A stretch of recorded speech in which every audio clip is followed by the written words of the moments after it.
Bugün Azərbaycanlılar ayağa qalxmadıqca, əks inqilab prosesi əgər gedirsə, buna əks inqilab demək mümkündürsə, bunu fars elitası və fars gəncliyi həyata keçirir.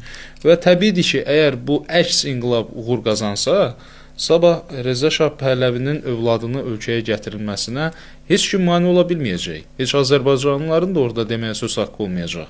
Çünki inqilabı gerçəkləşdirən tərəf yenə öz müqəddəratını özü təyin edəcək. Siz nə düşünürsünüz? Azərbaycanlılar, yəni ələxüsus güneydəki soydaşlarımız bu barədə düşünürlərmi? Buna necə reaksiya verir? Buna necə hazırlaşırlar? Açığı etiraf etməliyik ki, məsələn, bizim millət olaraq hazırlığımız yetərincə deyil. Məsələn, tutalım, farsların iki təşkilatı var, ciddi.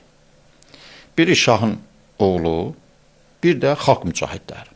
Yəni, gerçək bir komanda tutalım var. Şahın oğlunda elə müşahidə olunmur, fərd olaraq istifadə edə bilərlər. Bizim, məsələn, burada mətbuatda rast gəlirəm, deyirlər ki, onun ağlı yoxdur, nə bilim, qabiliyyəti yoxdur filan. Elə qabiliyyətsiz adam lazımdır da hakimiyyətə gətirir. İdarə etmək üçün. İdarə etmək üçün bir dərin, nəhəng filosofi gətirəsi deyirlər ki, onu hakimiyyətə gətirənlər. Gəlib İranı yenidən vursun. Əlbəttə. Yəni, mən hesab edirəm, heç nəyə yuxarıdan aşağı baxmaq və yaxud dırnaq arası baxmaq lazım deyil.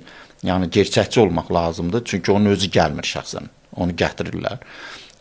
Və eləcə də xalq mücahidləri. Xalq mücahidləri amma komandadır. Onların bir komanda kimi sistemdirlər, hazırlıqlı təşkilatdır. Bizim kimimiz var, yəni bizim nəyimiz var? Azərbaycan türklərinin və yaxud türklərinin. Kənarda milli hərəkat var, tanıdıq hər birini də yaxından, uzaqdan.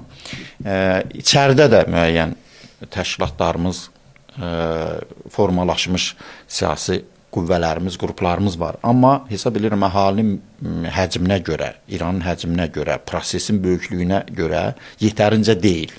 Yetərincə deyil. Məsələn, Azərbaycanda başlayan Milli Azadlıq Hərəkatı 88-ci ildə Xalq Cəbhəsi kimi bir hərəkat yarandı və uğurla başa çatdı. Azərbaycan müstəqilliyini bərpa edə bildi.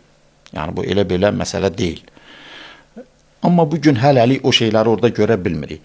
Ona görə biz o meydanlara çıxıb proses qurmalıyıq ki, bizim də ümumi kütlənin içindən lazım olan təşkilatımız və komandamız formalaşsın. Biz pasif şəkildə arxada qalıb görürük.